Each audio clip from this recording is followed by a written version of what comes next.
Subscription کے button کو دبائیے اور ساتھ بیل آئیکن پر کلک کیجیے تاکہ آپ کو تمام ویڈیو فوراً مل سکیں۔ اس ویڈیو پسند آنے کی صورت میں اسے لائک، کمنٹ اور شیئر کرنا مت بھولیں۔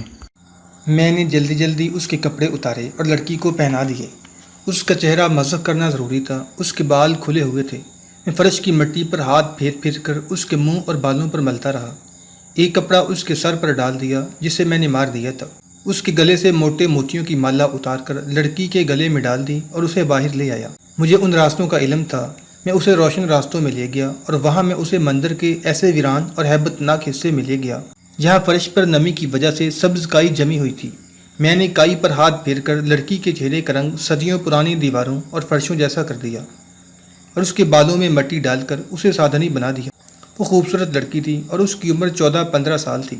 مندر کے اندر اور باہر اس کی تلاش میں بھاگ دوڑ شروع ہو چکی تھی۔ پنڈت اور ان کے چیلے گھبرائے ادھر ادھر دوڑتے پھر رہے تھے۔ وہ ہمارے قریب سے بھی گزرے، لڑکی کو کوئی بھی نہ پہچان سکا۔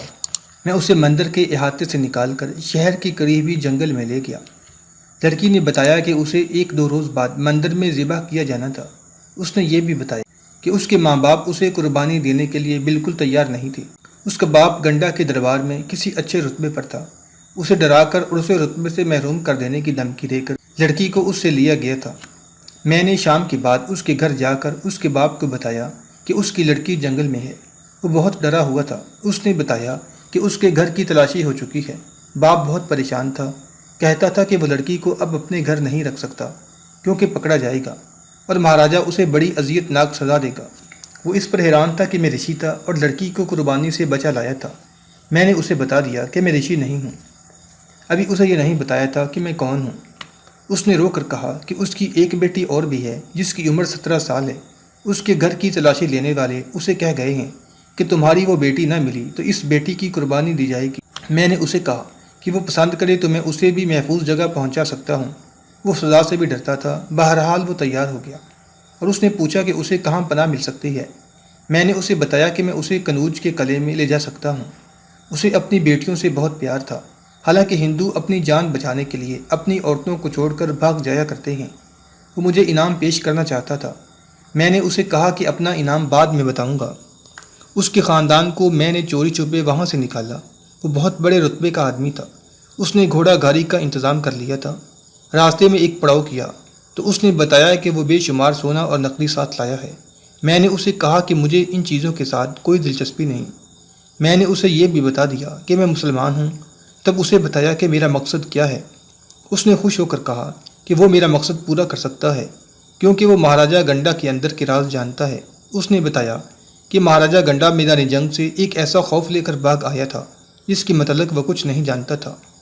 تم چونکہ ہندوستان کے ہی رہنے والے ہو اس لیے تمہیں معلوم ہوگا کہ ہمارے بعض سادھو، سنیاسی، یوگی، جوگی اور پنڈت ایسا علم جانتے ہیں جس کا عمل کسی پر کیا جائے تو اس کا دماغ کچھ عرصہ کے لیے بیکار ہو جاتا ہے۔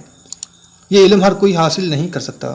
بعض یوگی ہمالیہ کی ان بلندیوں پر چلے جاتے ہیں جہاں برف کبھی نہیں پگھلتی۔ یہ لوگ وہاں ننگے رہتے ہیں اور ایسی طاقت حاصل کر لیتے ہیں جو دور بیٹھے دوسروں پر اثر کرتی ہے۔ مہاراجا گنڈا اتنا کمزور آدمی نہیں کہ اتنی زیادہ فوج کی ہوتے ہوئے بغیر لڑے بھاگ آتا۔ وہ جب بھاگ کر آیا تھا تو کلنجر کے لوگوں پر ایسی دہشت طاری ہو گئی تھی کہ لوگ گھروں سے بھاگ جانے کی تیاریاں کر رہے تھے۔ افواہ پھیل گئی تھی کہ غزنی کی فوج کلنجر کی طرف آ رہی ہے۔ ایک یوگی نے بتایا کہ مہاراجا پر کسی نے عمل کر دیا ہے۔ اس نے اس کا توڑ شروع کر دیا۔ اس کے لیے 3 دودھ پیتے بچوں کو قربان کیا گیا۔ عمل کا اثر اتر گیا۔ پھر یہ بھی پتہ چلا کہ یہ کس نے کیا تھا۔ یہ ایک رانی نے کرایا تھا جو اپنے بیٹے کو مہاراجا کا جانشین بنانا چاہتی تھی، لیکن مہاراجا نے دوسری رانی کے بیٹے کو راجکمار بنا دیا۔ مہاراجا نے اس رانی کو اور اس کے بیٹے کو قتل کرا دیا ہے۔ رانی نے مہاراجا سے کہا تھا کہ وہ اسے قتل کر دے، اس کے بیٹے کو زندہ رہنے دے۔ مہاراجا نے اسے یہ شرط بتائی کہ وہ اس یوگی کا سراغ دے دے جس نے اس کے دماغ کو اور اس کی فوج کو کیل دیا تھا۔ رانی نے بتا دیا وہ یہی یوگی تھا جو اب اس عمل کا توڑ کر رہا تھا۔ مہاراجا وعدے سے پھر گیا۔ اس نے رانی کو درپردہ قتل کرا کے اس کے بیٹے کو بھی قتل کرا دیا ہے۔ جب یوگی نے عمل کا اثر ختم کر دیا تو مہاراجا نے اسے بھی قتل کرا دیا۔ پھر بڑے پنڈت مہارشی نے اسے بتایا کہ اب ایک نوجوان کنواری کی قربانی ضروری ہے۔ اس نے لڑکی کی کچھ نشانیاں بتائیں اور میری چھوٹی بیٹی کی نشاندہی کی کہ یہ ہے وہ لڑکی جو دیوتاؤں نے مانگی ہے۔ میں سمجھتا تھا کہ اس نے میری بیٹی کی نشاندہی کیوں کی ہے۔ اس نے ایک بار مجھ سے میری بیٹی مانگی تھی، میں نے انکار کر دیا تھا۔ تم مسلمان ہو، تم نہیں جانتے کہ ہم دیوتاؤں کو ناراض کر دیں تو کچھ نہیں ہوتا، اگر پنڈت کو خفا کر دیں تو ہم پر آسمان ٹوٹ پڑتا ہے۔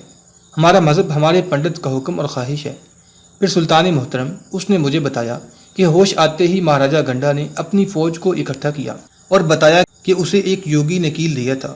اس نے اپنی فوج سے کہا کہ مسلمان خوش ہوں گے کہ انہیں لڑے بغیر فتح ہوئی ہے، اب میں انہیں پھر للکاروں گا اور وہ پہلے والی فتح کے نشے میں بدمست ہو کر آئیں گے اور تم انہیں ہلاک کرو گے، انہیں زندہ پکڑو گے اور یہاں ان گلیوں میں تم انہیں ٹٹوؤں اور گدھوں کی طرح اپنی گاڑیوں اور ہلوں کے آگے جوتو گے۔ ہر مہادیو نے مجھے اشارہ دے دیا ہے کہ اب غزنی کے مسلمان یہاں تباہ ہونے کے لیے آئیں گے۔ اس نے ایسے الفاظ کہے کہ فوج جوش سے بھر گئی، یہاں تک کہ جو جوان آدمی فوج میں نہیں تھے وہ بھی فوج میں شامل ہو گئے۔ پھر وہ گوالیار مہاراجہ ارجن کے پاس چلا گیا۔ بہت دنوں بعد واپس آیا تو اس نے بتایا کہ گوالیار میں بھی وہ وہاں کی فوج اور وہاں کے لوگوں میں ایسی ہی آگ لگا آیا ہے۔ پھر وہ لاہور چلا گیا۔ وہاں سے اسے یہ مایوسی ہوئی کہ مہاراجہ ترلوچن پال نے اس کا اتحادی بن کر لڑنے سے انکار کر دیا، لیکن اسے اپنی بہت سی فوج اور سامان دے دیا ہے۔ مہاراجہ ترلوچن پال نے اسے مالی امداد دینے کا بھی وعدہ کیا ہے۔ سلطان علی مقام اس ہندو نے مجھے بتایا کہ لاہور کی فوج دو آبا گنگا جمنا میں آ گئی ہے اور یہ کلنجر میں آ جائے گی۔ مہاراجہ گنڈا نے کہا ہے کہ اب وہ غزنی کی فوج کو شکست دے کر سارے ہندوستان میں پھر جائے گا اور نہ کوئی مسجد کھڑی رہنے دے گا، نہ کسی مسلمان کو زندہ چھوڑے گا۔ میں نے اس سے پوچھا کہ مہاراجہ گنڈا بڑ ہانک رہا ہے یا وہ جو کچھ کہہ رہا ہے وہ کر گزرنے کے قابل ہے؟ اس نے جواب دیا کہ ہاں وہ اس قابل ہو گیا ہے۔ اس نے یہاں تک ارادہ کر رکھا ہے کہ مہاراجہ ارجن کو ساتھ ملا کر لاہور پر بھی قبضہ کر لے گا۔ غزنی کی فوج کی جو چند ایک دستے یہاں کنوج، باری، متھرا، نگرکوٹ، بھیرا اور ملتان میں ہیں انہیں فوراً ختم کر دیا جائے گا، اب کہ اس کے ارادے بڑے خطرناک ہیں۔ اب تو عورتیں بھی لڑنے کی تیاریاں کر رہی ہیں۔ اس جاسوس نے جس کا نام آبدین تھا سلطان کو بتایا کہ اس ہندو کو کنوج پہنچا دیا گیا اور اس کے ساتھ بہت اچھا سلوک کیا گیا۔ اس نے سالار ابو القدر سلجوقی کو سونا اور نقدی پیش کی اور کہا کہ اس کے عوض وہ صرف یہ چاہتا ہے کہ اس کی بیٹیوں کو پریشان نہ کیا جائے۔ اس سے نہ کسی نے سونا لیا نہ نقدی اور اس کی بیٹیوں کو باعزت طریقے سے رکھا گیا۔ اس نے ایسا اثر قبول کیا کہ وہ اپنا مذہب چھوڑنے کے لیے تیار ہو گیا۔ قلعے کے امام نے اسے اس کے تمام کنبے سمیت مسلمان کر لیا۔ سلطان محترم آبدین نے کہا، ہم نے اس کی ہر بات پر یقین نہ کیا بلکہ اس کی بتائی ہوئی جگہوں پر جا کر دیکھا تو اس کی ہر بات سچ نکلی۔ ہمارے جو آدمی گوالیار میں ہیں انہوں نے بتایا کہ جنگی تیاریاں زوروں پر ہیں اور ہندوؤں کے ارادے یہ ہیں کہ سب سے پہلے غزنی کے ان دستوں کو ختم کیا جائے گا جو مختلف جگہوں پر موجود ہیں، پھر سارے ملک میں مسلمانوں کے بچے بچے کو قتل کر دیا جائے گا۔ اگر کوئی مسلمان ہندو مت قبول کر لے گا تو اسے بھی زندہ نہیں چھوڑا جائے گا۔ اس کے بعد تمام ملک کی فوج غزنی کی طرف کوچ کرے گی۔ ہم نے یہ بھی دیکھا ہے کہ لوگوں میں مسلمانوں کے خلاف نفرت پھیلائی جا رہی ہے۔ مندروں میں مسلمانوں کا ذکر پنڈتوں کی زبان سے یوں ہوتا ہے جیسے مسلمان کا قتل ثواب کا کام ہے۔ کیا تم بتا سکتے ہو کہ جنگی تیاریاں کس مرحلے میں ہیں؟ سلطان محمود نے آبدین سے پوچھا۔ کیا تم جنگی انداز سے بات کر سکتے ہو؟ یقیناً کر سکتا ہوں، آبدین نے جواب دیا۔ مہاراجوں کی تیاریاں تقریباً آخری مرحلے میں ہیں۔ جو نئے لوگ فوج میں شامل ہوئے ہیں وہ اچھے گھڑ سوار ہیں، تیر اندازی اور تیغ زنی میں بھی اچھے ہیں، لیکن ابھی کچے ہیں، ابھی وہ فوج کی شکل میں لڑنے کے قابل نہیں ہوئے۔ انہیں میدان جنگ کی سختیاں برداشت کرنے کی تربیت دی جا رہی ہے۔ سالار ابو القدر سلجوقی اور دوسری جگہوں کے کمانداروں نے مجھے کہا تھا کہ میں آپ کو مشورہ دوں کہ آپ فوراً کوچ کرائیں تو ہندوؤں کو سر اٹھانے سے پہلے دبوچا جا سکتا ہے۔ خطرہ یہ ہے کہ ہندو مسلمانوں کو فوراً ہی قتل کرنا شروع نہ کر دیں۔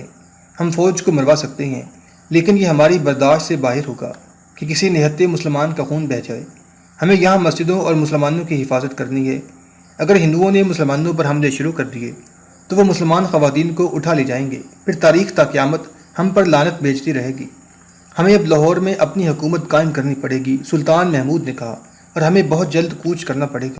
سلطان محمود نے اپنے سالاروں کو کوچ کی وجہ بتائی اور فوری کوچ کے احکام دے کر کہا کہ کوچ بہت تیز ہوگا، پڑاؤ بہت کم ہوں گے، سوار اور سپاہی چلتے چلتے کچھ کھا لیا کریں گے اور منزل کلنجر ہوگی جہاں کے قلعے کا محاصرہ کر لیا جائے گا۔ محاصرے کے دوران فوج آرام کرے گی۔ سلطان محمود نے سب کو نقشے پر کوچ کا راستہ دکھایا اور وہ جگہیں بتائیں جہاں پڑاؤ کرنے تھے۔ ان سے فارغ ہوا ہی تھا کہ اسرائیل سلجوقی کا پیغام آ گیا۔ پیغام لانے والا کوئی ذمہ دار آدمی تھا۔ اس نے اسرائیل کا پیغام زبانی دیا، اگر سلطان میری طاقت سے خائف ہو کر سلجوقیوں کو وطن دے رہے ہیں تو میں ایسا وطن قبول کر لوں گا، اور اگر سلطان کو اپنی جنگی طاقت پر ناز ہے اور مجھے بھیک کے طور پر زمین کا خطہ دے رہے ہیں تو میں ایسا وطن قبول نہیں کروں گا۔ میں غزنی کی سلطنت کا تفیلی یا اتحادی بھی نہیں بنوں گا۔ میں اپنی قوم کے لیے خود ایک وطن حاصل کرنے کی طاقت رکھتا ہوں۔ مجھے سلطان کا جواب چاہیے کہ آپ مجھ پر کیوں مہربان ہوئے ہیں۔ میں آپ کو پھر بتا دیتا ہوں کہ میرے پاس غزنی کی فوج کے ساتھ ٹکر دینے کے لیے کافی فوج ہے۔ سلطان محمود کو ہنسی آ گئی اور بولا، اسرائیل سلجوقی میں جرأت بھی ہے اور طاقت بھی ہے، لیکن اس میں عقل کی کمی ہے۔ اسے کہنا کہ نہ میں اسے کمزور سمجھتا ہوں نہ اپنے آپ کو۔ میں اس خطے میں امن قائم کرنا چاہتا ہوں۔ ہماری آپس کی لڑائیوں سے کفار فائدہ اٹھا رہے ہیں، اور اسرائیل سلجوقی کو میرا سلام دے کر کہنا کہ میں ہندوستان جا رہا ہوں، میری واپسی کا انتظار کرے۔ میں ان علاقوں میں اس کی حیثیت کو تسلیم کرتا ہوں، میری غیر حاضری میں کوئی نقل و حرکت نہ کرے۔ مورخ لکھتے ہیں کہ سلطان محمود کو یہ خدشہ نظر آ رہا تھا کہ اس کی غیر حاضری میں اسرائیل سلجوقی غزنی پر حملہ کر دے گا۔ سلطان کو معلوم تھا کہ سلجوقیوں کی جنگی طاقت بہت زیادہ ہو گئی ہے اور وہ چھوٹے موٹے حکمرانوں سے تلوار کی نوک پر اپنے شرائط منوا سکتے ہیں۔ چنانچہ سلطان محمود نے اسرائیل کے ایلچی کو سبز باغ دکھا کر بتایا کہ وہ سلجوقیوں کی ہر شرط مانے گا۔ ایلچی نے واپس جا کر اسرائیل کو یہی سبز باغ دکھائی۔ اسرائیل مطمئن ہو گیا اور اس نے کہا کہ وہ سلطان محمود کی واپسی کا انتظار کرے گا۔ یہ 1022-23 عیسوی کا واقعہ ہے کہ سلطان محمود غزنوی نے ایک بار پھر وہ برق رفتار پیش قدمی کی جس پر آج کے دور کے جنگی مبصر اور مورخ حیران ہیں۔ اگر وہ راستہ دیکھا جائے جس راستے سے وہ قلنجر پہنچا تھا تو یقین نہیں آتا کہ اس دور میں جب فوج گھوڑوں پر سوار ہوتی اور پیدل بھی چلتی تھی، اتنی زیادہ رکاوٹیں عبور کر کے یہ فوج اتنی تیز رفتاری سے آئی تھی اور قلندر جانے کی بجائے پہلے گوالیار گئی، جو مہاراجہ گنڈا کے ایک طاقتور اتحادی مہاراجہ ارجن کی راجدھانی تھی۔ غزنی سے گوالیار تک اسے کئی ایک چھوٹے دریا عبور کرنے پڑے۔ صرف بڑے دریا گنے جائیں تو 8 بنتے ہیں: سندھ، جہلم، چناب، راوی، ستلج، گنگا، جمنا اور گمبل۔ دریا گمبل گوالیار کے قریب سے گزرتا اور آگے جا کر جمنا میں شامل ہو جاتا ہے۔ گوالیار کا قلعہ آج بھی کھڑا ہے۔ یہ بڑی سخت چٹانوں پر تعمیر کیا گیا ہے اور اس دور میں اسے بجا طور پر ناقابل تسخیر سمجھا جاتا تھا۔ مہاراجہ ارجن کو اس وقت پتہ چلا کہ غزنی کی فوج آ گئی ہے جب یہ فوج قلعے کو محاصرے میں لے چکی تھی۔ سلطان محمود بڑے اچھے وقت پہنچا تھا۔ گوالیار اور قلنجر کی فوجوں کو اکٹھے ہو کر سلطان محمود کا مقابلہ کرنا تھا، لیکن دونوں فوجیں ابھی اپنی اپنی راجدھانیوں میں تھیں اور لڑنے کے لیے تیار نہیں تھیں۔